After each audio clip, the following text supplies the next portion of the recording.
बिहार लगा रही है, बाकी अन्य राज्य भी लगा माननीय प्रधानमंत्री श्री नरेंद्र मोदी जी ऑनलाइन पहुंच चुके हैं, उनका विनम्र स्वागत करता हूं। सर्वप्रथम मैं माननीय मुख्यमंत्री महोदय से अनुरोध करूंगा कि वे कृपया स्वागत संबोधन करें। आदरणीय प्रधानमंत्री जी, उत्तर प्रदेश सरकार में मेरे सहयोगी मंत्रीगण श्री सतीश महाना जी, श्री मोती सिंह जी, श्री सिद्धार्थनाथ सिंह जी, ग्राम्य विकास के राज्य मंत्री श्री शुक्ला जी, प्रदेश सरकार के मुख्य सचिव समेत सभी अधिकारीगण, आदरणीय प्रधानमंत्री जी की प्रेरणा से आत्मनिर्भर उत्तर प्रदेश और रोजगार कार्यक्रम के लिए आज आदरणीय प्रधानमंत्री जी का जो मार्गदर्शन हमें प्राप्त हो रहा है, इसे शुभारंभ करने के लिए मैं सबसे पहले आदरणीय प्रधानमंत्री जी का हृदय से स्वागत और अभिनंदन करता हूं। कोरोना संकट के दौरान पूरे देश और दुनिया में भारत की ओर से जिस प्रकार से एक मार्गदर्शन आदरणीय प्रधानमंत्री जी ने पूरे देश को दिया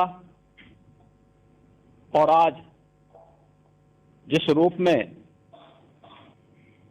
कोरोना संकट के साथ ही आदरणीय प्रधानमंत्री जी ने जो एक मंत्र जानवी और जहानवी का पूरे देश को दिया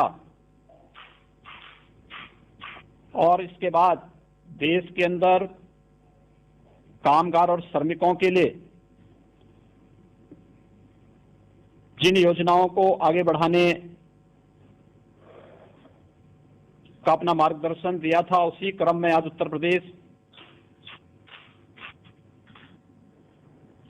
आत्मनिर्भर उत्तर प्रदेश के अंतर्गत प्रदेश के कामगार और श्रमिकों के लिए इस योजना का शुभारंभ के लिए आदरणीय प्रधानमंत्री जी के मार्गदर्शन में कार्य कर रहा है। इसके अंतर्गत 1,25,00,000 से अधिक कामगार और श्रमिकों को रोजगार, उद्योगों में समायोजन और स्वतः रोजगार के अंतर्गत कार्य दिया जा रहा है। इस अवसर पर आज आदरणीय प्रधानमंत्री जी के कर कमलों से 4,03,000 सूक्ष्म लघु मध्यम उद्यम से जुड़ी हुई यूनिटों को 10,600 करोड़ रुपए से अधिक का ऋण का वितरण भी ऑनलाइन यहां पर प्रारंभ हो रहा है। इस योजना में उत्तर प्रदेश में ग्राम्य विकास विभाग, पंचायती राज विभाग के माध्यम से सामुदायिक शौचालय के निर्माण और प्रधानमंत्री आवास योजना के अंतर्गत आवास निर्माण के लिए, मनरेगा योजना के अंतर्गत ग्रामीण सड़कों के साथ साथ तालाबों की खुदाई के और अन्य कार्यक्रमों को आगे बढ़ाने की इस योजना में 60 लाख से अधिक रोजगार का सृजन आज के दिन पर उत्तर प्रदेश प्रारंभ कर रहा है। 50 लाख से अधिक कामगार और श्रमिकों को सूक्ष्म लघु मध्यम और प्रदेश में अनलॉक के बाद प्रारंभ हुए सभी बड़े उद्योगों में उन्हें व्यवस्थित रूप से समायोजित करने के साथ ही महिला आजीविका समूह के माध्यम से स्वयं सहायता समूहों को फार्मर्स प्रोड्यूसर्स ग्रुप के अंतर्गत 5 लाख से अधिक कामगार और श्रमिकों के सफलतापूर्वक नियोजन, केंद्र और राज्य सरकार के द्वारा संचालित विभिन्न प्रकार की जो राजमार्ग की परियोजनाएं हैं, एक्सप्रेसवेज हैं, प्रधानमंत्री ग्रामीण सड़क योजना है, प्रधानमंत्री कृषि सिंचाई योजना के अंतर्गत संचालित सिंचाई की परियोजनाएं हैं, वृक्षारोपण के बृहद कार्यक्रम के साथ ही ग्राम्य विकास और नगर विकास के अंतर्गत संचालित विभिन्न कार्य योजनाओं में परियोजनाओं में 10 लाख से अधिक श्रमिकों और कामगारों को नियोजन करने और आत्मनिर्भर भारत के अंतर्गत 2,68,000 एमएसएमई इकाइयों को 6,565 करोड़ रुपए का ऋण, 1,35,000 नई इकाइयों को 4,034 करोड़ रुपए का ऋण वितरण करने के साथ ही उत्तर प्रदेश के परंपरागत कारीगरी विश्वकर्मा श्रम सम्मान के अंतर्गत 5,000 से अधिक कारीगरों को टूल किट का वितरण भी आज इस कार्यक्रम में आदरणीय प्रधानमंत्री जी के कर कमलों से यहां पर इस योजना का शुभारंभ किया जा रहा है। पूरा देश कृतज्ञ है आदरणीय प्रधानमंत्री जी के द्वारा वैश्विक महामारी के दौरान जो समयबद्ध ढंग से फैसला लिया गया और उसके उपरांत अकेले उत्तर प्रदेश में 35,92,000 से अधिक प्रवासी कामगार और श्रमिकों की सकुशल वापसी का कार्यक्रम जिस व्यवस्थित तरीके से श्रमिक एक्सप्रेस के माध्यम से संपन्न हुआ, इसके साथ ही आदरणीय प्रधानमंत्री जी ने शुरू से ही इस बारे में फोकस किया था कि इन सभी श्रमिकों का अगर स्किल मैपिंग भी समयबद्ध ढंग से हो जाए तो मुझे बताते हुए प्रसन्नता है कि प्रदेश में जितने भी कामगार और श्रमिक आए थे इनमें से 18 वर्ष से कम के बच्चों को छोड़ दें तो शेष 30,47,000 कामगार और श्रमिकों का कुशलतापूर्वक स्किल मैपिंग करने का कार्य संपन्न हुआ, जिनमें 24,75,000 कृषि कार्य से जुड़े हुए, कंस्ट्रक्शन के कार्य से जुड़े हुए और रियल एस्टेट से जुड़े हुए कामगार और श्रमिक थे। 92,000 से अधिक विभिन्न उद्योगों में कार्य करने वाले श्रमिक निकले।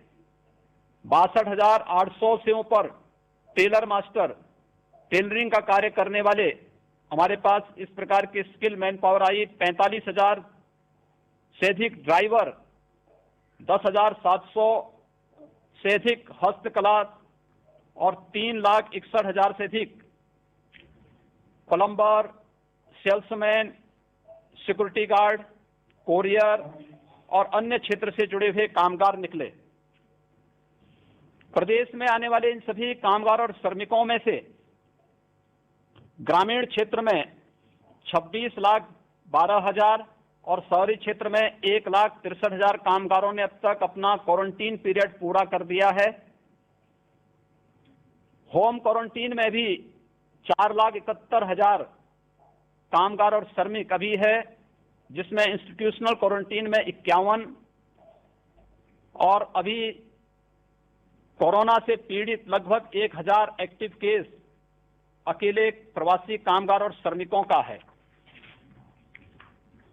मनरेगा में आज के दिन उत्तर प्रदेश में 62 लाख से अधिक कामगार और श्रमिक अकेले काम कर रहा है और इसमें ज्यादातर कामगार और श्रमिकों को कृषि, मनरेगा, स्वच्छ भारत मिशन के अंतर्गत ग्रामीण क्षेत्र में सामुदायिक शौचालय के निर्माण, प्रधानमंत्री आवास योजना, प्रधानमंत्री ग्रामीण सड़क योजना, एक्सप्रेसवेज, हाईवेज, इन सभी के साथ साथ कैंपा फंड के माध्यम से वृक्षारोपण के एक बृहद कार्यक्रम को प्रदेश ने लिया है। इन सभी कार्यक्रमों में इन्हें समाहित करने की कार्रवाई प्रदेश के अंदर प्रारंभ हुई है और अब तक सफलतापूर्वक 15 लाख से अधिक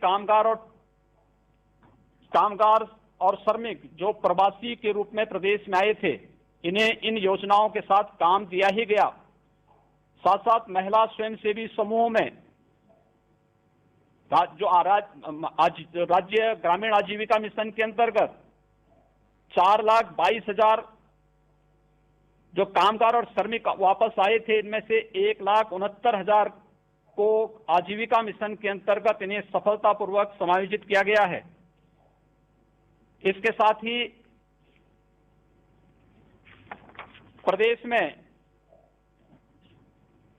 अनलॉक के बाद 7,80,000 सूक्ष्म लघु मध्यम उद्यम से जुड़े हुए उद्योगों को पुनः प्रारंभ करने में हमें सफलता प्राप्त हुई है और इन योजनाओं के अंतर्गत विभिन्न प्रकार के कार्यक्रमों को आगे बढ़ाते हुए आत्मनिर्भर भारत के अंतर्गत पहले चरण में 57,000 एमएसएमई इकाइयों को 2,002 करोड़ रुपए का ऋण वितरण ये पहले ही किया जा चुका है और सफलतापूर्वक उन सभी इकाइयों के द्वारा अपना कार्य का संचालन भी आज के दिन पर प्रारंभ किया जा रहा है।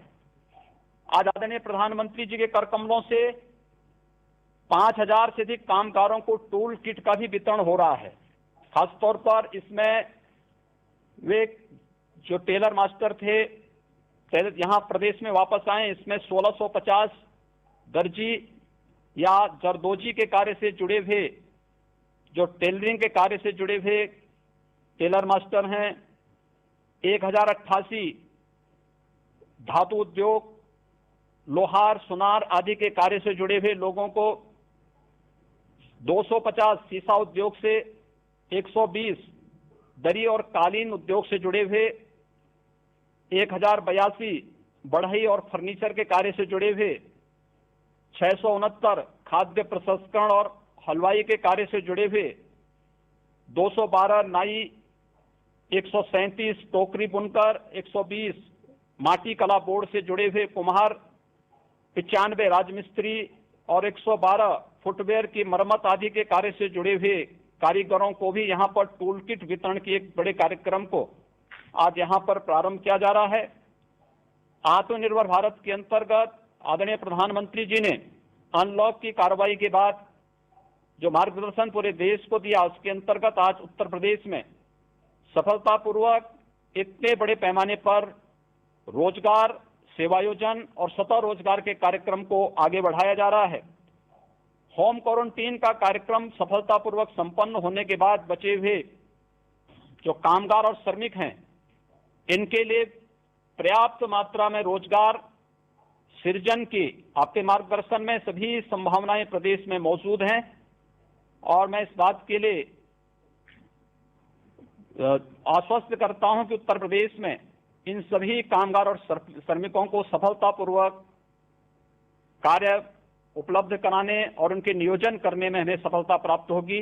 मैं एक बार फिर से उत्तर प्रदेश के लिए आज इस महत्वपूर्ण कार्यक्रम के लिए अपना मार्गदर्शन देने के लिए आपका हृदय से स्वागत और अभिनंदन करता हूं, आभार व्यक्त करता हूं। धन्यवाद मुख्यमंत्री महोदय। माननीय प्रधानमंत्री जी से मैं अनुरोध करूंगा कि कृपया रिमोट द्वारा अनावरण कर आत्मनिर्भर उत्तर प्रदेश रोजगार अभियान का शुभारंभ करें।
वैश्विक महामारी कोरोना के विरुद्ध माननीय प्रधानमंत्री श्री नरेंद्र मोदी जी के नेतृत्व में पूरा देश एकजुट होकर लड़ाई लड़ रहा है।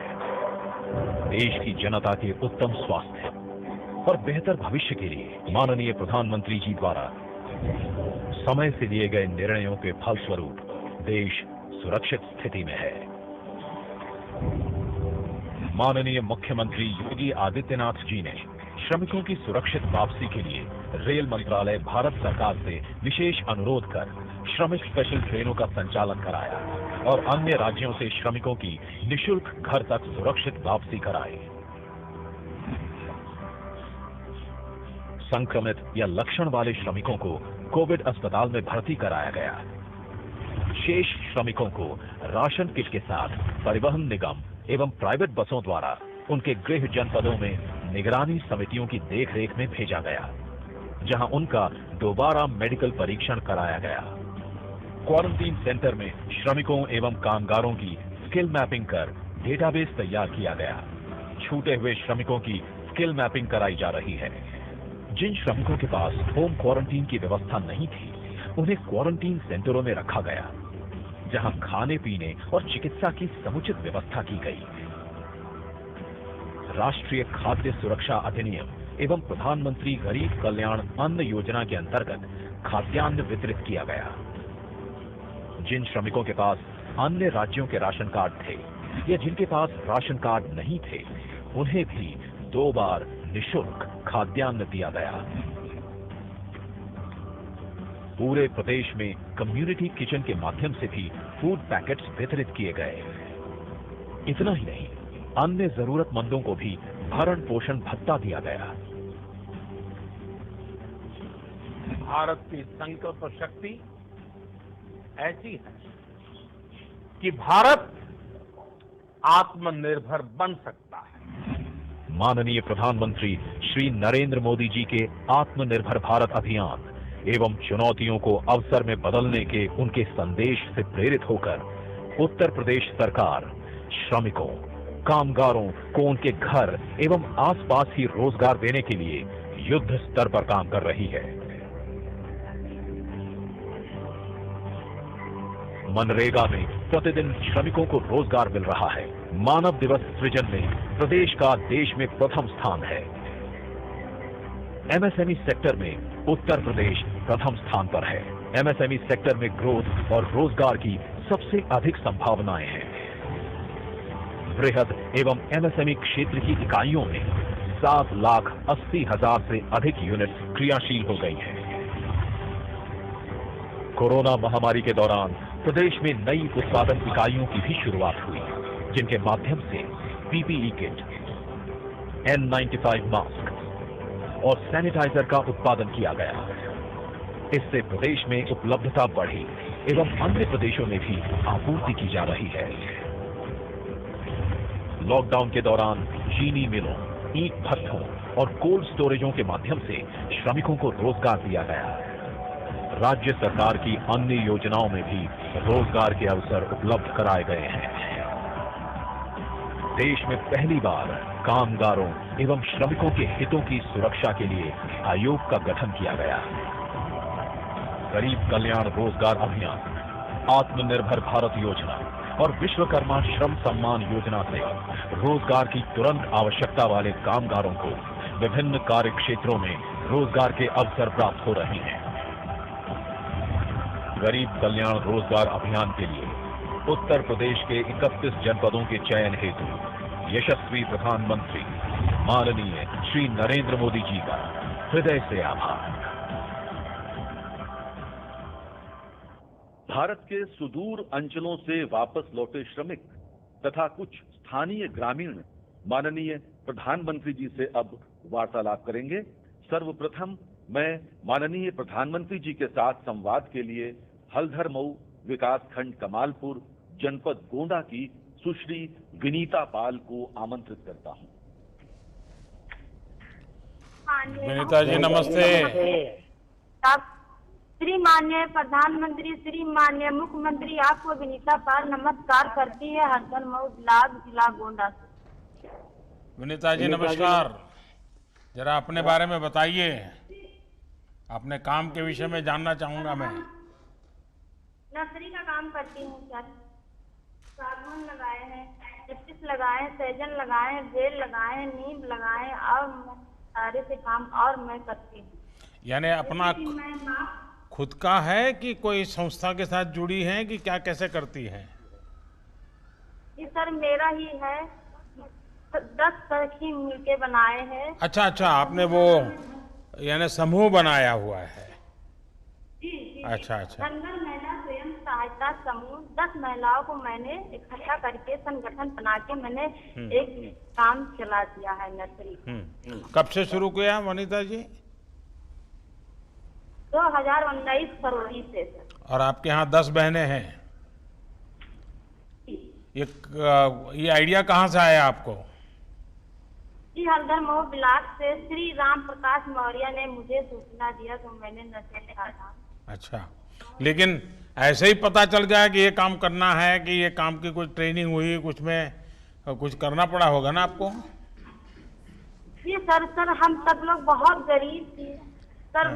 जो हमारे ये हल्दर मऊ ब्लॉक है, मैं सर जाती रहती थी, देखती रहती थी, तो सर मैं सर से बात किए कि सर मुझे कोई काम बताओ, मैं काम करें और आगे बढ़ जाएं। तो सर ने मुझे बताया कि तुम काम करो, हम तुम्हें काम देंगे, आप आगे बढ़ जाओगी। तो मैंने एक काम सर किया, नर्सरी का काम किया।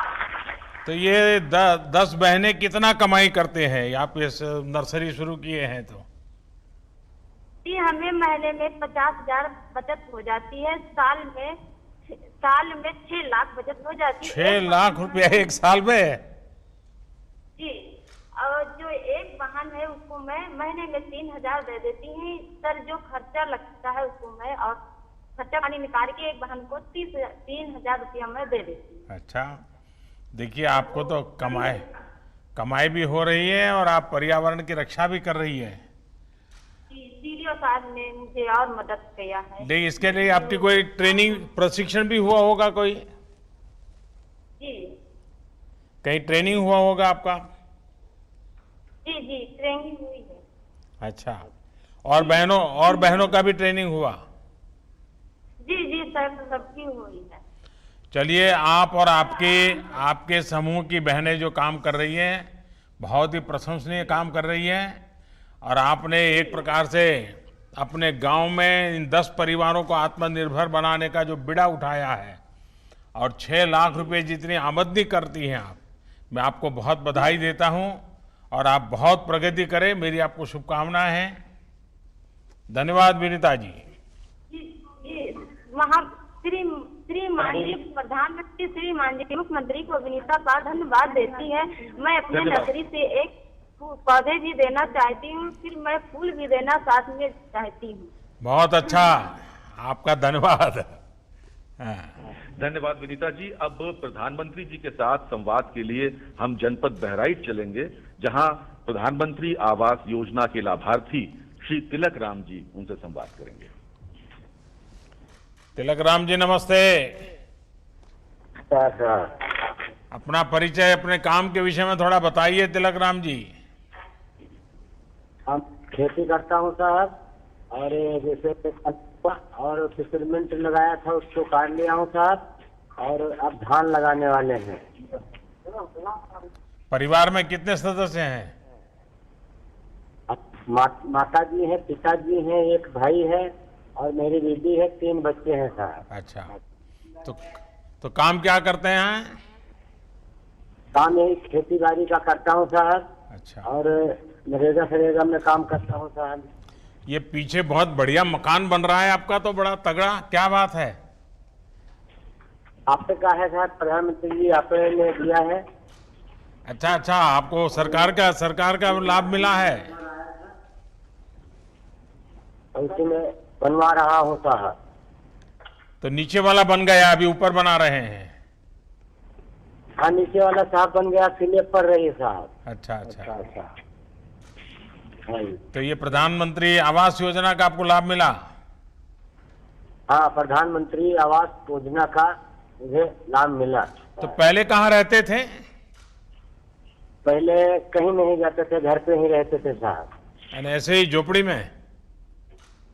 झोपड़ी पहले बहुत दिक्कत थी साहब, ना एक घर था, छपरा था, बारिश में बहुत दिक्कत होती थी और गर्मी में भी दिक्कत होती थी, लेकिन आपने दिया, बहुत अच्छा। अब है, परिवार हमारा सुखी से रहेगा। तो अभी तो घर वालों को पक्का मकान मिल गया, तो घर वालों की अपेक्षा भी बढ़ गई होगी? नहीं, बहुत अच्छा है, बहुत खुश है, पूरा परिवार बहुत खुश है। तभी मेहमान भी बहुत आते होंगे घर में। हाँ जी, अभी हाँ आते हैं साहब, पहले बहुत पहले झोपड़ी में तो कोई मेहमान नहीं आता है, अभी तो मेहमान भी बहुत आते होंगे। हाँ साहब। अच्छा, बच्चों की पढ़ाई करवाते हो? हाँ साहब, बच्चों पर आप मुझे बताइए, आपको प्रधानमंत्री आवास मिला, आप प्रधानमंत्री को क्या दोगे? प्रधानमंत्री को भगवान से कहता हूँ खूब सुखी से रहे, वो सारी जिंदगी प्रधानमंत्री ही रहे। बस ऐसा ही कह दोगे क्या? खुद कुछ देंगे नहीं आप? कुछ देने की बात बोलो ना।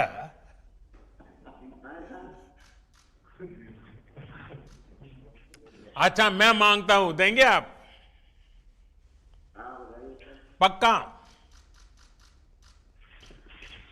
पक्का देंगे? अच्छा, देखिए, पहला तो आप मुझे प्रॉमिस कीजिए कि आप बच्चों को जितना पढ़ना है जरूर पढ़ाएंगे, कभी भी आपको थोड़ी तकलीफ पड़े तो भी बच्चों को पढ़ाएंगे, करेंगे? पढ़ाएंगे साहब, पढ़ाते हैं। पक्का? पक्का साहब। और हर साल मुझे चिट्ठी लिख के बताओगे कि भाई बच्चे अब यहाँ इस क्लास में आए, इतना मार्क लाए हैं, ऐसा बताओगे? बताएंगे साहब। तो ये वादा पूरा करना है आपको। पूरा करेंगे सर। देखिए, हमने आपको ये आवास दिया, सरकार की योजना से आपको लाभ मिला, तो देश की भलाई के लिए आपको भी अपने बच्चों को पढ़ाना चाहिए। पढ़ाएंगे साहब, पढ़ रहे हैं। चलिए, मेरी आपको बहुत शुभकामना है, और आपकी माता जी के यहाँ से दर्शन हो रहे हैं, मैं उनको प्रणाम करता हूँ। माँ के आशीर्वाद मिले ताकि हम सब अच्छा काम करें। चलिए, बहुत बहुत धन्यवाद भैया। जिला सिद्धार्थनगर के कोडरा ग्राम पंचायत में लॉकडाउन के दौरान 693 श्रमिक वापस लौटे हैं। इन्हीं में से एक श्री कुर्बान अली जी अब प्रधानमंत्री जी के साथ वार्तालाप करेंगे। कुर्बान अली जी, नमस्ते। प्रधानमंत्री जी और मुख्यमंत्री जी को मेरा नमस्कार। नमस्कार। ये पीछे जगदम्बी प्रसाद बड़ा गुस्सा करते होंगे, उनको नाराजगी होती है कि देखो ये हमारे यहाँ का कुर्बान अली तो बात कर रहा है, लेकिन मुझे बात करने का मौका नहीं मिल रहा है। कहिए कुर्बान अली, क्या करते हैं आप कल?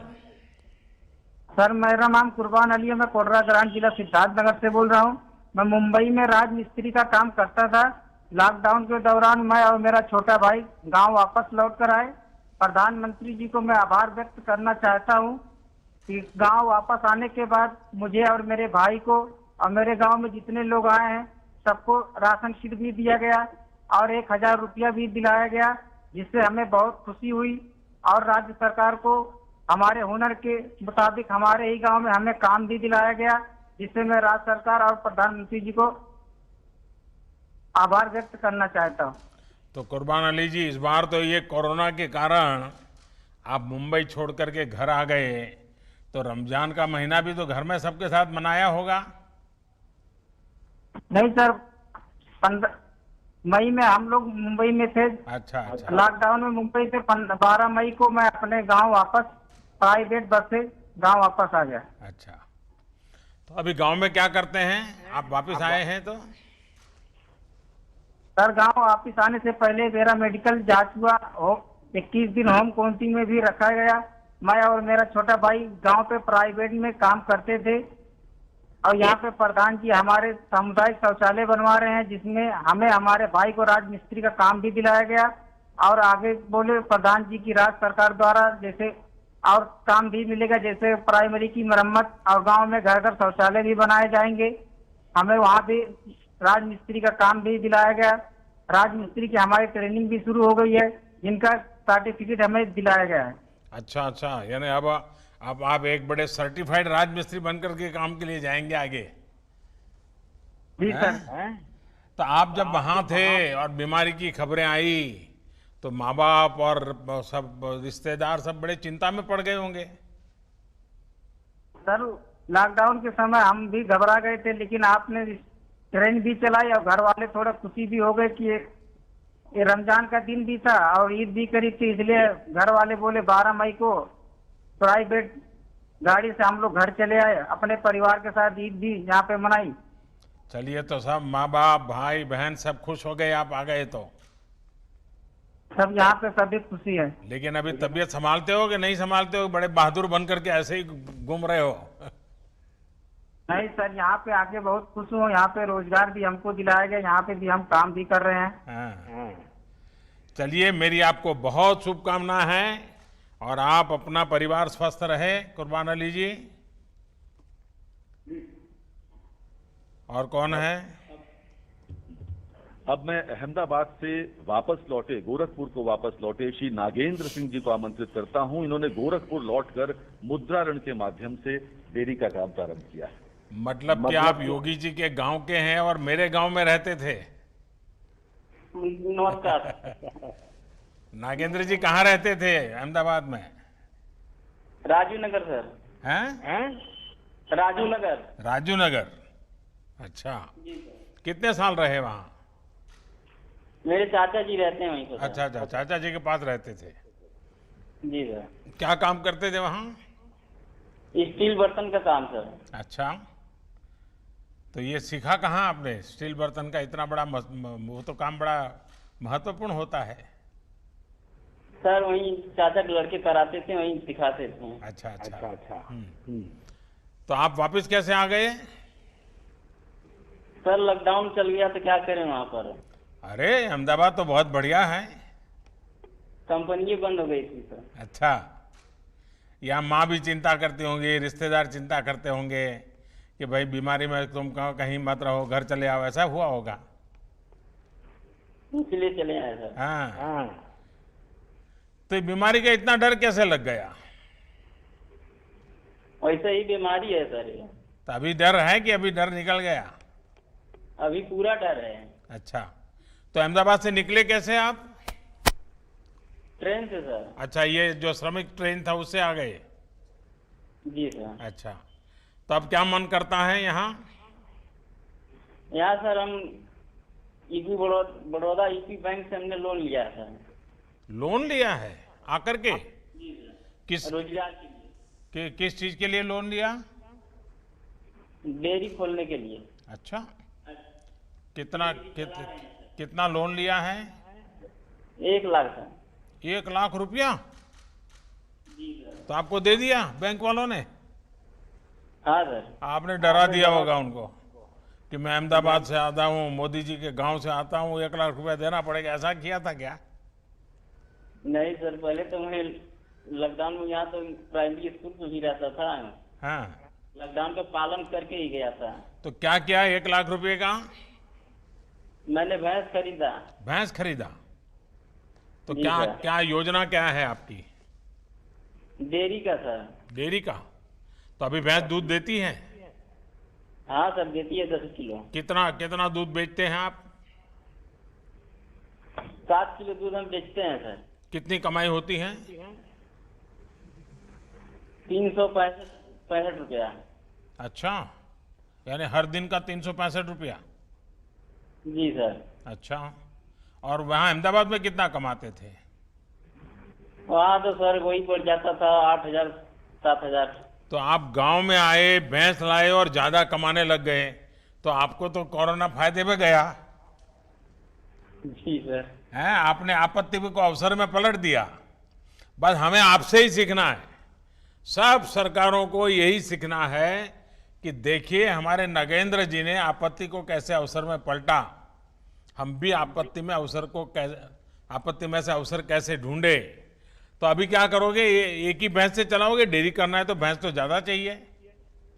हमको सर इससे मिलेगा तो और उन्नति, हम और 3 से 4 बढ़ा सकते हैं डेयरी। अच्छा, तो अभी बैंक को पैसा वापस देने होता है, वो रेगुलर देते हो? देते हैं। तो बैंक दूसरे पैसे देने के लिए तैयार है? हाँ सर। अच्छा, चलिए, मेरी आपको बहुत शुभकामनाएं, लेकिन मैं 1-2 बात बताना चाहूँगा।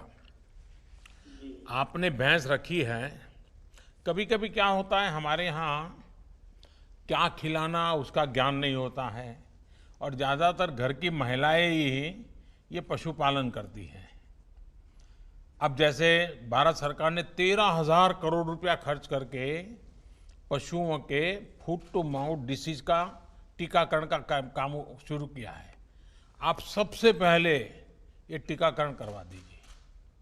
उसी प्रकार से भारत सरकार ने पशुपालकों के लिए भी, जैसे किसान क्रेडिट कार्ड होता है, पशुपालकों के लिए भी किसान क्रेडिट कार्ड निकाला है। आप वैसा किसान क्रेडिट कार्ड ले लीजिए और उससे आप आगे का कर्ज लीजिए, तो उसमें थोड़ा आपको मदद ज़्यादा मिल जाता है। तो ये भी आप जरूर कीजिए। तो पशु का आहार की चिंता करनी चाहिए, पशु को बीमार नहीं होने देना चाहिए।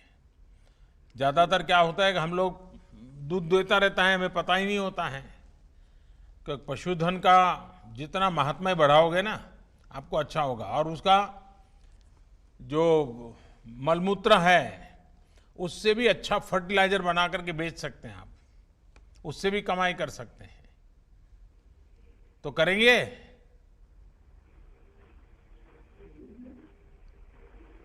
हाँ सर। सब कुछ सुनाई दिया कि नहीं सुनाई दिया? दिया है सर। अच्छा, वो करेंगे। चलिए, मेरी आपको बहुत शुभकामनाएं हैं, लेकिन तबीयत संभालना भैया इस हालत में। आइए, और कौन है? जालौन जिले के दीपू जी को संवाद के लिए आमंत्रित करता हूं। नमस्कार जी। नमस्कार। हाँ दीपू जी, बताइए।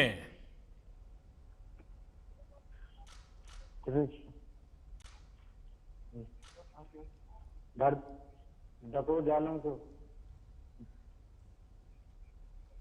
आपके यहाँ से आवाज कम आ रही है दीपू जी। डकोर जालौन से बोल रहा हूँ दीपू। हाँ, जालान से बोल रहे हैं। क्या कर रहे हैं दीपू जी? कहीं हैदराबाद में काम करते थे। हैदराबाद में? तो आपको तो दीपू गारू बोलना पड़ेगा। हैदराबाद में काम करते थे। तो आपको दीपू गारू बोलना पड़ेगा मुझे। लॉकडाउन की वजह से आ गया घर पे। नहीं दीपू जी, पहले मेरे एक सवाल का तो जवाब दीजिए। आप हैदराबाद में थे, आंध्र में थे, तो आपको तो अब दीपू गारू कहते होंगे लोग। सुनाई देता है आपको? हाँ सर। हाँ, अच्छा बताइए, क्या करते थे वहां? क्या करते थे? इंसुलेशन का काम करते थे सर। तो आगे कैसे, फिर आगे का क्या किया? और लॉकडाउन लग गया, इसलिए सर गांव घर पर आ गया। और अभी यहाँ क्या कर रहे हैं? बुंदेलखंड एक्सप्रेस में काम कर रहा हूँ सर। अच्छा, तुरंत काम मिल गया आकर के? 1 महीने बाद मिला था सर। अच्छा, तो हैदराबाद में जितना कमाते थे उतना कमाते हैं कि कम कमाते हैं? नहीं, बराबर कमाते हैं सर। उधर बराबर कमाते हैं। हाँ सर। अच्छा, और ये सारे नियमों का पालन करते हैं? हाँ साहब, करते हैं। हाँ, देखिए, ये जो बुंदेलखंड एक्सप्रेस वे जो है ना, ये एक प्रकार से इस पूरे इलाके का भाग्य बदलने वाला है। क्योंकि इतना बड़ा एक्सप्रेस वे बनने के बाद वहाँ डिफेंस कॉरिडोर आने वाला है और नए नए उद्योग आने वाले हैं, और हमारा इलाका जो पानी के बिना तरस रहा था, वहाँ अब उद्योगों की शुरुआत हो जाएगी। तो अब आपको रोजी रोटी के लिए कहीं जाना पड़े ऐसी स्थिति नहीं बनेगी। और ये विश्व स्तरीय सड़क बन रही है। वहाँ के लोग पहले मिट्टी की सड़क के लिए कागज देते थे गांव के लोग, आज इतनी बढ़िया सड़क आपके यहाँ बन रही है, और मैं मानता हूँ कि बुंदेलखंड का भाग्य बदल रहा है। चलिए दीपू गारू, आपको बहुत शुभकामनाएं भैया। जी सर, धन्यवाद। प्रधानमंत्री जी से वार्तालाप के क्रम के अंत में कबीरदास जी की नगरी संत कबीर नगर से 2 लाभार्थी माननीय प्रधानमंत्री जी से संवाद हेतु जुड़ रहे हैं। पहले श्री रामचंद्र जी को आमंत्रित करता हूं। रामचंद्र जी नमस्ते। प्रणाम। नमस्कार भैया, बताइए। मैं ओडीओपी के तहत जिला संत कबीर नगर का मैं एक अस्थायी निवासी हूं सर, और मुझे ओडीओपी के योजना के अंतर्गत मुझे 11 लाख रुपए का लोन स्वीकृत हुआ है। अच्छा, होजरी उद्योग के लिए सर। तो पहले से आप करते थे होजरी उद्योग? जी सर, छोटे रूप में करते थे। और उसमें अभी आपको 11 लाख रुपए मिल गया? जी। अच्छा, तो फिर आपको आश्चर्य हुआ होगा, ये 11 लाख इतना बड़ा पैसा कैसे आ गया और क्या करेंगे, कैसा रहेगा? आश्चर्य हुआ, कब ऑनलाइन हुआ, कब मेरे खाते में आ गया, और इतना बड़ा मतलब मैं उद्योग को विस्तार कर दिया, बड़ा कर लिया। अभी क्या कर लिया आपने? 4 बाहर से आए थे कामगार लोग, उनको मैं अपने किए रख लिया हूँ। काम कराते 3 पहले के थे, 1 हमारे घर के हैं। तो 8 लोग काम करते हैं? 8 लोग। तो आप 8 लोगों का पेट भरते हैं? जी। वाह, चलिए, आपका ये जो स्वरोजगार और उद्यमशीलता को मैं बहुत बधाई देता हूं। और बैंक में से रेगुलर अच्छा पैसा जमा करना, लेना, कारोबार करोगे तो बहुत बड़े बन सकते हो। और दुनिया में जितने बड़े लोग बने हैं ना, सब छोटे से ही शुरू किया है जी। और जिन्होंने छोटे से शुरू किया वो सचमुच में बड़े बने हैं। जिनको विरासत में मिल जाता है वो तो लुढ़क जाते हैं कभी कभी। तो मैं आपको बहुत शुभकामनाएं देता हूं। और कौन है आपके साथ बात करने वाले? जी सर, प्रणाम। नमस्ते। नरेंद्र कुमार राय, ग्राम दुगरा, पोस्ट बनियाबाड़ी, जनपद संत कबीर नगर का निवासी जी। मेरा व्यापार सर बेकरी का है। बेकरी का काम है? कितने सालों से है? ये सर 6-7 साल से। तो पहले क्या करते थे बेकरी में? आप क्या क्या बनाते हैं? जी सर, मैं रस बनाता हूँ। अच्छा, हाँ, हो चाय के साथ लेते हैं। जी। हाँ, तो हम चाय वालों को तो मालूम है ना कि रस तो फिर क्या कर रहे हैं अभी? जी सर, वही बेकरी का विस्तार कर रहे हैं। प्रधानमंत्री रोजगार योजना के अंतर्गत जो लाभ मिला मुझको, उससे बेकरी विस्तार कर रहे हैं। और उसके बाद जो उनमें लेबरों और कामगारों की आवश्यकता है वो साफ भर रहे हैं। मेरे यहाँ बिहार के और बलरामपुर डिस्ट्रिक्ट के लेबर हैं। कितने लोग हैं आपके यहाँ? मेरे यहाँ सर पहले 10-12 थे, अब 12 और बढ़ रहे हैं। 24 लोगों को काम दे दिया आपने? जी सर। और ये जो श्रमिक वापिस आए उनमें से 12 को दिया? जी। तो आपका कारोबार बढ़ रहा है कि बस सेवा भाव से ही सबको काम दे रहे हो? सर, कारोबार भी बढ़ रहा है, सेवा भाव भी हो रहा है। हाँ, कहीं ऐसा ना हो कि घर का कारोबार रह जाए और आप सबको काम दे दो और फिर घर में कोई खाना ही न दे आपको। तो अच्छे से काम हो रहा है बाजार में, सब चीजें डेली रोज ताजा बिकता है माल आपका डेली की पैकेजिंग करके बाहर बेचते हैं? मैं पैकिंग करके जिले में और पड़ोसी जिले में, पड़ोसी जिले में इतने तक नहीं बिक जाता है। चलिए, मेरी आप सबको बहुत शुभकामना है भैया। आपका स्वास्थ्य जरूर संभालिए और मेहनत से जिंदगी बहुत कुछ आगे बढ़ सकती है। ये आप सबने करके दिखाया।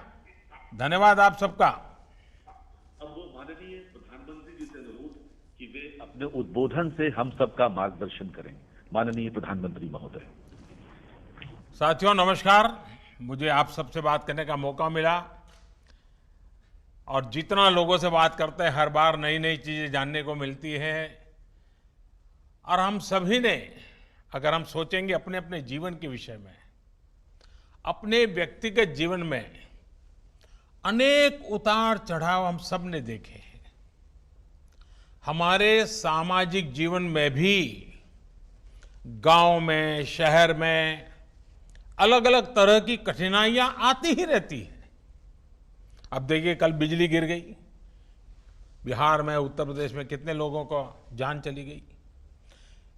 लेकिन ये किसी ने नहीं सोचा था कि पूरी दुनिया पर, पूरी मानव जाति पर एक साथ एक ही तरह का इतना बड़ा संकट आ जाएगा।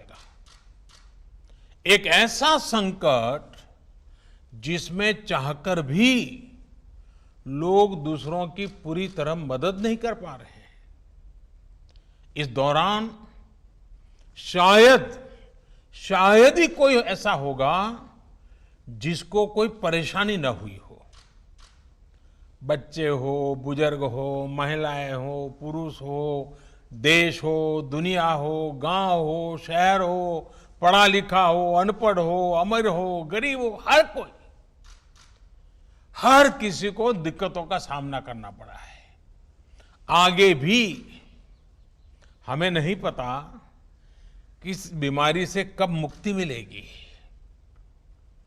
लेकिन हां, इसकी एक दवाई है जिसका हम सबको पता है,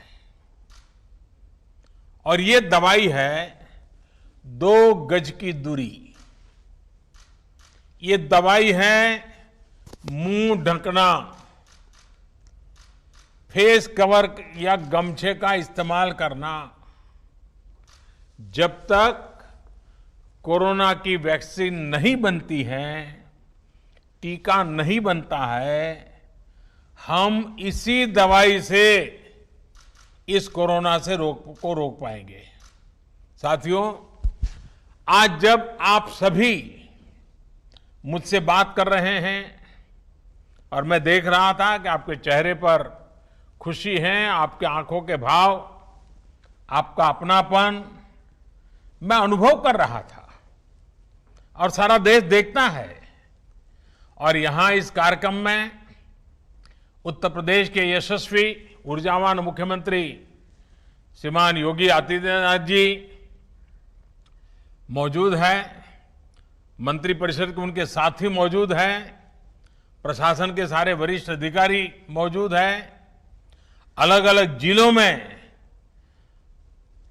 हजारों की तादाद में लोग भी जुड़े हुए हैं। देखिए भाइयों बहनों, श्रम की जो ताकत होती है वो हम सभी ने महसूस की है। श्रम की इसी शक्ति का आधार बना भारत सरकार द्वारा शुरू किया गया गरीब कल्याण रोजगार अभियान, प्रधानमंत्री गरीब कल्याण रोजगार अभियान। आज इसी शक्ति ने आत्मनिर्भर उत्तर प्रदेश रोजगार अभियान को प्रेरणा दी है। यानी केंद्र सरकार की योजना को योगी जी की सरकार ने क्वालिटेटिव गुणात्मक और क्वांटिटेटिव संख्यात्मक दोनों ही तरीके से विस्तार दे दिया है। यूपी सरकार ने न सिर्फ इसमें अनेक नई योजनाएं जोड़ी हैं, लाभार्थियों की संख्या बढ़ाई है, बल्कि इसे आत्मनिर्भर भारत के लक्ष्य के साथ भी पूरी तरह जोड़ दिया है, क्लब कर दिया है। और आपने सुना होगा, मैं हमेशा कहता हूं डबल इंजन। मैं जिस डबल इंजन की बात हमेशा करता हूं, ये प्रयास आत्मनिर्भर उत्तर प्रदेश रोजगार अभियान इसका बहुत उत्तम उदाहरण है। और मुझे पूरा विश्वास है कि योगी जी के नेतृत्व में जिस तरह आपदा को अवसर में बदला गया है, जिस तरह योगी जी और उनकी पूरी टीम जी जान से जुटे हैं, देश के अन्य राज्यों को भी इस योजना से बहुत कुछ सीखने को मिलेगा। हर कोई इससे प्रेरणा पाएंगे। मुझे उम्मीद है कि अन्य राज्य भी अपने यहां ऐसी योजनाएं लेकर आएंगे। और मैं तो यूपी का सांसद हूं। जब उत्तर प्रदेश में इस प्रकार से अच्छे काम होते हैं तो मुझे जरा ज्यादा ही आनंद होता है, क्योंकि वहां के लोगों की मेरी भी जिम्मेवारी है। साथियों, संकट के समय जो साहस दिखाता है, सूझबूझ दिखाता है, सफलता उसी को मिलती है। आज जब दुनिया में कोरोना का इतना बड़ा संकट है, तब उत्तर प्रदेश ने जो साहस दिखाया, जो सूझबूझ दिखाई, जो सफलता पाई, जिस तरह कोरोना से मोर्चा लिया, जिस तरह स्थितियों को संभाला, मैं सच कहता हूं, अभूतपूर्व है, प्रशंसनीय है। इसके लिए मैं उत्तर प्रदेश के 24 करोड़ नागरिकों की सराहना करता हूं।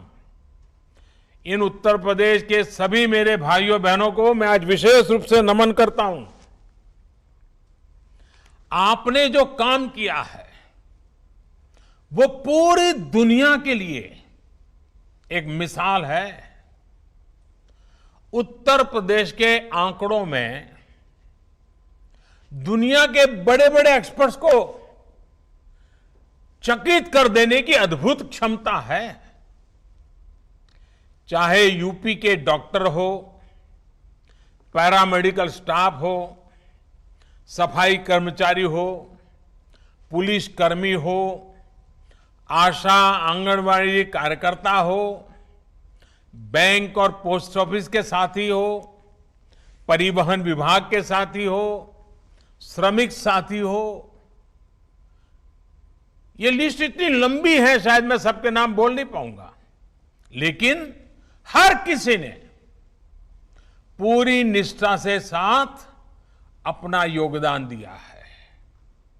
योगी जी और उनकी पूरी टीम, चाहे जनप्रतिनिधि हो या फिर कर्मचारी हो, आप सभी ने बहुत उत्तम काम किया है, सराहनीय काम किया है। आप सभी ने मिलकर यूपी को जिस मुश्किल स्थिति में संभाला है, आने वाले अनेक वर्षों तक उत्तर प्रदेश के हर बच्चा, हर परिवार इसको बड़े गर्वपूर्वक याद करेगा, आने वाली पीढ़ियां याद करेगी। साथियों, उत्तर प्रदेश के प्रयास और उपलब्धियां इसलिए विराट हैं क्योंकि ये सिर्फ एक राज्य भर नहीं है। अगर 24 करोड़ की जनता की बात करें तो ये हमारा उत्तर प्रदेश दुनिया के कई देशों से बड़ा राज्य है। इस उपलब्धि को यूपी के लोग खुद महसूस कर रहे हैं, लेकिन इसको हम तब ज्यादा अच्छे तरह समझ पाते हैं और इन आंकड़ों जब जानेंगे तो हम हैरान हो जाएंगे। जरा तुलना करने से पता चलता है कि आज उत्तर प्रदेश ने कितनी बड़ी सिद्धि प्राप्त की है। मैं उदाहरण के तौर पे आपको बताता हूं। हम यूरोप के 4 बड़े देशों को देखें। मैं यूरोप के 4 देशों का उल्लेख करता हूं। इंग्लैंड, जो 250 साल हमारे पर राज करके गया, फ्रांस, इटली, स्पेन। मैं इतने ही राज्यों की बात करता हूं। ये देश 200-250 साल तक दुनिया में सुपर पावर हुआ करते थे। आज भी दुनिया में इनका दबदबा है। आज अगर इन चारों देशों की कुल जनसंख्या को अगर हम जोड़ दें, इन 4 देशों की कुल संख्या को जोड़ दें, तो वो भी जैसे उत्तर प्रदेश के 24 करोड़ हैं, इन 4 देशों की जनसंख्या भी 24 करोड़ होती है। हमारे तो अकेले यूपी की ही जनसंख्या 24 करोड़ है।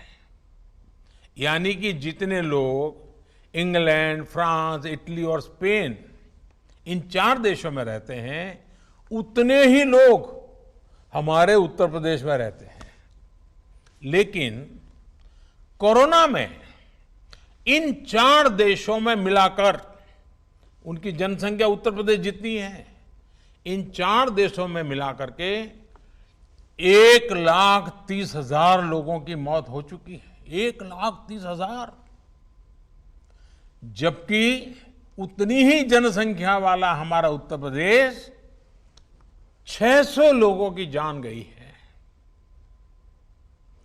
कहां 1,30,000 लोगों की मृत्यु और कहां 600 लोगों की मृत्यु। ये बात सही है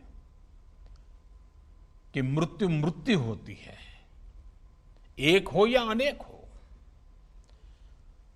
एक भी व्यक्ति की मृत्यु दुखद है, लेकिन हमें यह भी मानना पड़ेगा कि इन 4 देशों ने मिलकर अपने यहां जितने प्रयास किए, फिर भी उनके यहां यूपी से कई गुना ज्यादा लोगों की जानें गई। और ये देश विकसित है, उनके पास संसाधन भी है, और कोई वहां की सरकारों को चिंता नहीं होगी ऐसा तो नहीं है, लेकिन फिर भी अपने नागरिकों को बचाने में उन्हें वो सफलता नहीं मिली जो सफलता आपको उत्तर प्रदेश को हासिल की है। हर उत्तर प्रदेशवासी को गर्व होगा, हर भारतवासी को गर्व होगा। साथियों, इस दौरान आप में से ज्यादातर लोगों ने टीवी पर लगातार देखा होगा, अमेरिका के रिपोर्ट तो लगातार आते थे। अमेरिका के पास क्या नहीं है? सब कुछ है। वो एक चुटकी में जो चाहिए वो इकट्ठा कर सकता है। अमेरिका के पास साधन, संसाधन, आधुनिक टेक्नोलॉजी, किसी चीज की कमी नहीं है। लेकिन फिर भी आज अमेरिका कोरोना से बेहद बुरी तरह प्रभावित हुआ। आप ये भी याद रखिए कि अमेरिका की जनसंख्या करीब 33 करोड़ है, यूपी की जनसंख्या 24 करोड़ है, लेकिन अमेरिका में अब तक 1,25,000 लोगों की मौत हो चुकी है, जबकि हमारे उत्तर प्रदेश में 600 लोगों की मृत्यु हुई है। अगर योगी जी ने और उत्तर प्रदेश के उनके सभी साथियों ने, उत्तर प्रदेश की सरकार ने सही से तैयारी नहीं की होती, अगर यूपी में भी अमेरिका की तरह ही तबाही मची होती, तो आज उत्तर प्रदेश में 600 नहीं 85,000 लोगों की जान जा सकती थी। अगर हम किसी और देश से तुलना करें तो उस हिसाब से देखें तो 85,000 लोग की जान जाती। लेकिन जो मेहनत यूपी की सरकार ने की है, हम कह सकते हैं कि एक प्रकार से अब तक कम से कम 85,000 लोगों का जीवन बचाने में वो कामयाब हुई है। आज अगर हम अपने नागरिकों का जीवन बचा पा रहे हैं तो ये भी अपने आप में एक संतोष का विषय है, और देश का आत्मविश्वास भी उसके कारण बढ़ता है। लेकिन मैं एक पुरानी घटना को जरूर आज उल्लेख करना चाहूंगा। एक वो भी दिन था जब प्रयागराज, तब के इलाहाबाद के सांसद, देश के प्रधानमंत्री थे, और कुंभ के मेले में भगदड़ मची थी, सैकड़ों हजारों लोग मारे गए थे। तब उस समय जो लोग सरकार में थे, उन्होंने सारा जोर मरने वालों की संख्या छिपाने में ही लगा दिया था।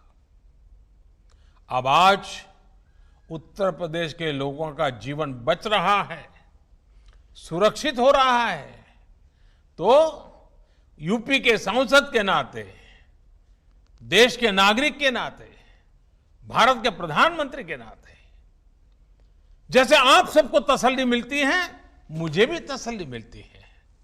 और साथियों, इसमें भी हमें एक और बात हमेशा याद रखनी है।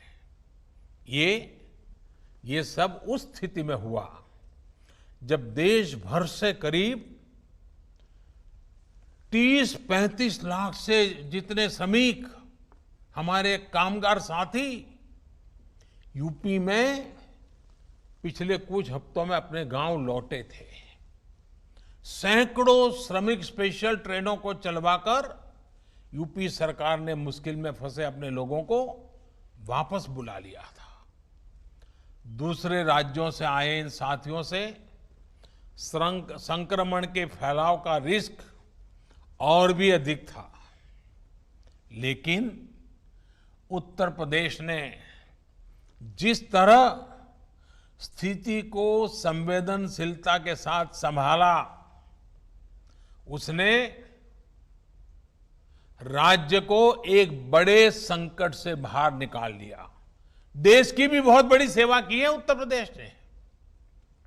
साथियों, यूपी में 2017 से पहले जो भी सरकारें थी, जो भी व्यवस्थाएं थी, जिस प्रकार से शासन चल रहा था, जिस तरह की सरकारें चला करती थी, उस हालात में हम इन नतीजों की कल्पना भी नहीं कर सकते। पहले वाली सरकारें होती तो अस्पतालों की संख्या का बहाना बनाकर, अस्पताल में बिस्तरों की संख्या का बहाना बनाकर हम चुनौती को टाल देते, लेकिन योगी जी ने ऐसा नहीं किया। योगी जी ने, उनकी सरकार ने हालत की गंभीरता को समझा। उन्होंने समझा कि इतने बड़े देशों की क्या हालत हो रही है, बड़े बड़े समृद्ध देशों की बर्बादी हो रही है, तो उन्होंने बुरा अंदाज लगा लिया और वे देखते हुए उन्होंने और उनकी सरकार ने युद्ध स्तर पर काम किया।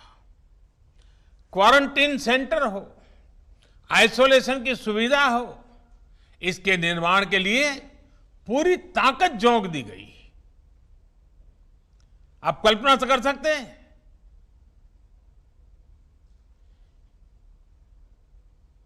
उनके पिताजी का स्वर्गवास हुआ हो, पिताजी के अंत्येष्टि में जाने के बजाय ये उत्तर प्रदेश के लोगों के लिए जिंदगी खपाने वाले योगी जी इस कोरोना से बचाने के लिए आपके साथ जुटे रहे। मैं योगी जी को अभिनंदन करता हूं, उनका नमन करता हूं। उत्तर प्रदेश के लोगों के लिए इतनी संवेदनशीलता। भाइयों बहनों, जो श्रमिक बाहर से आ रहे थे, उनके लिए बहुत ही कम समय में लगभग 60,000 ग्रामीण निगरानी समितियों का गठन किया गया। यह अपने आप में बहुत बड़ी बात है। जन भागीदारी, जनता को जोड़ दिया। 60,000 निगरानी समितियां बना देना। इन समितियों ने गांवों में क्वारंटीन की व्यवस्था विकसित करने में बहुत बड़ी मदद की। मैं सभी निगरानी समितियों के लोगों का बधाई करता हूं, उनका अभिनंदन करता हूं। सिर्फ 2-2.5 महीने के भीतर ही यूपी में कोरोना के मरीजों के इलाज के लिए अस्पतालों में 1 लाख बिस्तर भी तैयार कर दिए गए। साथियों, लॉकडाउन के दौरान गरीबों को भोजन की दिक्कत न हो, इसके लिए जिस तरह उत्तर प्रदेश सरकार ने काम किया है वो अभूतपूर्व है। प्रधानमंत्री गरीब कल्याण अन्न योजना के तहत यूपी ने बहुत तेजी से गरीबों और गांव लौटे श्रमिक साथियों तक मुफ्त राशन पहुंचाया। यानी ये इंतजाम किया कि 15 करोड़ गरीबों को भोजन की दिक्कत न हो, कोई भूखा न सोए। ये संवेदनशीलता के साथ काम किया गया। इस दौरान यूपी में गरीबों को 42 लाख मैट्रिक टन खाद्यान्न बांटा गया, अनाज बांटा गया। जिनके पास राशन कार्ड नहीं था, उनके लिए भी यूपी सरकार ने सरकारी राशन की दुकान के दरवाजे खोल दिए। इतना ही नहीं, उत्तर प्रदेश के 3.25 करोड़ गरीब महिलाओं के जनधन खाते में लगभग 5,000 करोड़ रुपए सीधे ट्रांसफर किए गए।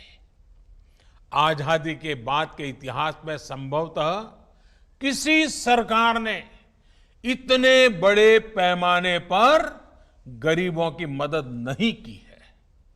साथियों, भारत को आत्मनिर्भरता के रास्ते पर तेज गति से ले जाने का अभियान या फिर गरीब कल्याण रोजगार अभियान हो, उत्तर प्रदेश यहां भी बहुत आगे चल रहा है। गरीब कल्याण रोजगार अभियान के तहत श्रमिकों को आय के साधन बढ़ाने के लिए गांवों में अनेक प्रकार के कार्य शुरू करवाए जा रहे हैं। गरीबों के लिए पक्के घर का निर्माण हो, सामूहिक शौचालय कम्युनिटी टॉयलेट का निर्माण हो, पंचायत भवनों का काम हो, कुएं तालाब बनाना, सड़कें बनाना, इंटरनेट की लाइनें बिछाना, ऐसे 25 कामों की लिस्ट केंद्र सरकार ने बनाई है। आज इसको विस्तार देते हुए इसमें आत्मनिर्भर भारत अभियान को भी शामिल करते हुए उत्तर प्रदेश ने सीधे करीब करीब 1.25 करोड़ श्रमिक और कामगार साथियों को रोजगार देने का बीड़ा उठाया है, प्रयास किया है। इसमें से करीब 60 लाख लोग को गांव के विकास में जुड़ी योजनाओं में तो करीब 40 लाख लोगों को छोटे उद्योग यानी एमएसएमईज में रोजगार दिया जा रहा है। इसके अलावा स्वरोजगार के लिए हजारों उद्यमियों को मुद्रा योजना के तहत करीब 10,000 करोड़ रुपए का ऋण आवंटित किया गया है। ऋण के साथ साथ आज हजारों हस्तशिल्पियों को आधुनिक मशीनें और उनके काम के लिए जो जरूरी ऐसी टूल किट भी दी गई है। इससे हस्तशिल्पियों का काम भी बढ़ेगा और उनको सुविधा भी मिलेगी। मैं सभी लाभार्थियों को, रोजगार पाने वाले को फिर से बहुत बहुत बधाई देता हूं। साथियों, उत्तर प्रदेश के सांसद होने के नाते मैं भी इस समय हर बार लगातार योगी जी के साथ संपर्क में रहता था। काशी के लिए बातें करता था, लेकिन पूरे उत्तर प्रदेश की बातें भी सुनता था। 1.25 करोड़ कामगारों की, कर्मचारियों की पहचान करना, 30 लाख से ज्यादा श्रमिकों के कौशल का, अनुभव का डेटा तैयार करना और उनके रोजगार की समुचित व्यवस्था करना, ये दिखाता है कि उत्तर प्रदेश सरकार और उसके सभी मुलाजिम, सभी बाबू कितनी तैयारी की है, कितनी सघन रूप से तैयारी की है, कितनी व्यापक रूप से तैयारी की है। यूपी की एक जनपद एक उत्पाद योजना तो पहले से ही स्थानीय उत्पादों को बढ़ावा दे रही है, उनको एक बड़ा बाजार दे रही है। अब आत्मनिर्भर भारत अभियान के तहत जब पूरे देश में ऐसे स्थानीय उत्पादों को बढ़ावा देने के लिए उद्योगों के क्लस्टर बनाए जा रहे हैं, तब उत्तर प्रदेश को बहुत अधिक लाभ होगा। इससे कपड़ों के, सिल्क के, लेदर के, पीतल के ऐसे जो अनेक औद्योगिक क्लस्टर है, उनको बल मिलेगा, नया बाजार मिलेगा। साथियों, आत्मनिर्भर भारत अभियान का बहुत बड़ा लाभ उत्तर प्रदेश के किसानों को होगा। किसानों के हित में, छोटे व्यापारियों के हित में दशकों से 3 बड़े सुधारों की मांग निरंतर हो रही थी। अब जो 3 कानून केंद्र सरकार लेकर आई है, उनसे किसानों को मंडी से बाहर भी अपनी उपज बेचने का अधिकार मिल गया है। यदि हमारा किसान जहां बेहतर दाम मिलेगा वहीं पर किसान अपना सामान बेचेगा। दूसरा, अब किसान अगर चाहे तो अब बुआई के समय ही अपनी फसल का दाम तय कर सकता है। अब आलू की फसल पैदा करने वाला किसान चिप्स बनाने वाले उद्योग के साथ, आम लगाने वाला किसान मैंगो जूस बनाने वाले के साथ, टमाटर की खेती वाला किसान टमाटर का सॉस बनाने वाले के साथ बुआई के समय ही समझौता कर सकता है, जिससे उसको दाम घटने की चिंता से मुक्ति मिल जाएगी। साथियों, इसके अलावा हमारे पशुपालकों के लिए अनेक नए कदम उठाए जा रहे हैं। 2 दिन पहले ही पशुपालकों और डेयरी सेक्टर के लिए 15,000 करोड़ रुपए का एक विशेष इंफ्रास्ट्रक्चर फंड बनाया गया है। इससे करीब 1 करोड़ और नए किसानों, पशुपालकों को डेयरी सेक्टर से जोड़ा जाएगा। डेयरी से जुड़ी नई सुविधाएं तैयार की जाएगी। अनुमान है कि आने वाले समय में इससे गांवों में लगभग 35 लाख नए रोजगार तैयार होंगे।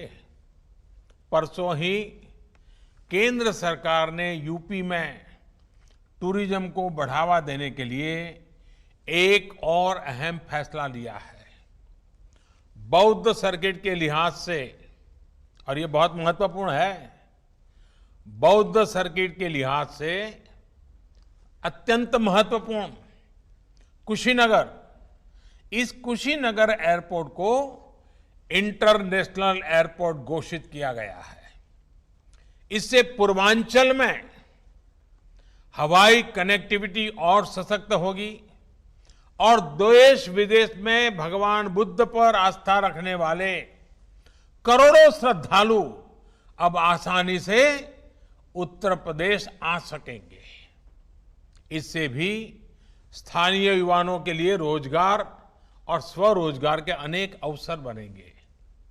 और ये पर्यटन क्षेत्र की एक विशेषता आप भी जानते हैं, ये क्षेत्र कम से कम पूंजी में अधिक से अधिक लोगों को रोजगार देता है।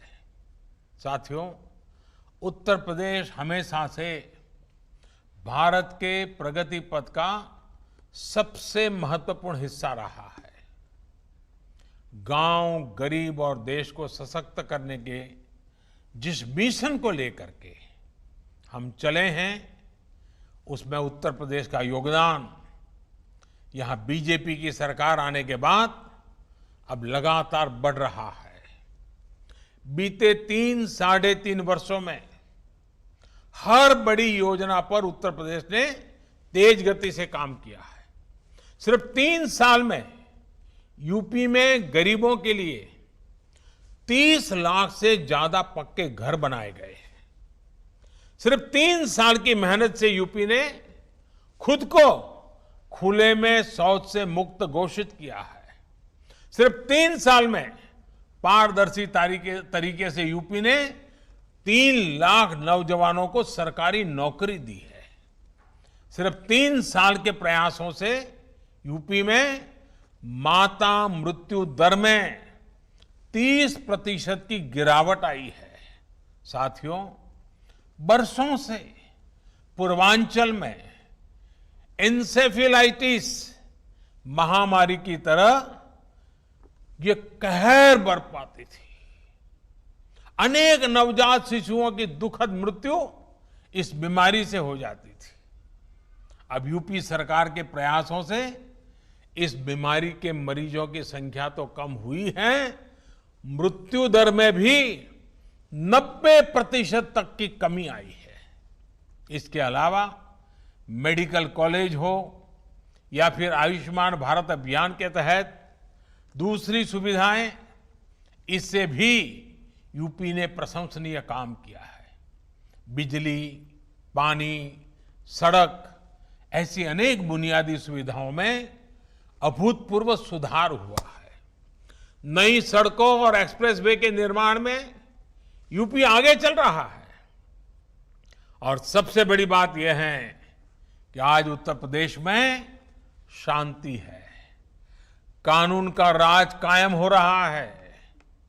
यही कारण है कि उत्तर प्रदेश पर पूरी दुनिया के निवेशकों, इन्वेस्टर्स को अब उत्तर प्रदेश भाने लगा है, उनकी नजर है वहां।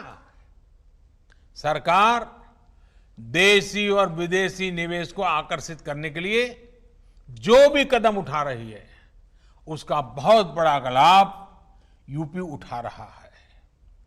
और देखिए, आज भी जब अन्य राज्य कोरोना से लड़ाई में जूझ रहे हैं, यूपी ने अपने विकास के लिए इतनी बड़ी योजना शुरू कर दी है। एक प्रकार से आपदा से बने हर अवसर को यूपी सरकार साकार कर रही है। एक बार फिर आप सभी को रोजगार के इन तमाम अवसरों के लिए बहुत बहुत बधाई। लेकिन मैं फिर से एक बार याद कराना चाहूंगा, और मैं बार बार कहूंगा, और आप भी बार बार सबको कहिए, याद रखिए, कभी कोरोना के खिलाफ हमारी लड़ाई बंद होने वाली नहीं है। हमें ये लड़ाई जारी रखनी है। लड़ाई अभी भी जारी है। काम पर निकलिए, लेकिन 2 गज की दूरी, चेहरे पर मास्क और लगातार साफ सफाई, ये बहुत जरूरी है। जीवन और आजीविका दोनों की सुरक्षा की ये लड़ाई उत्तर प्रदेश जीतेगा और भारत भी जीतेगा। बहुत बहुत धन्यवाद।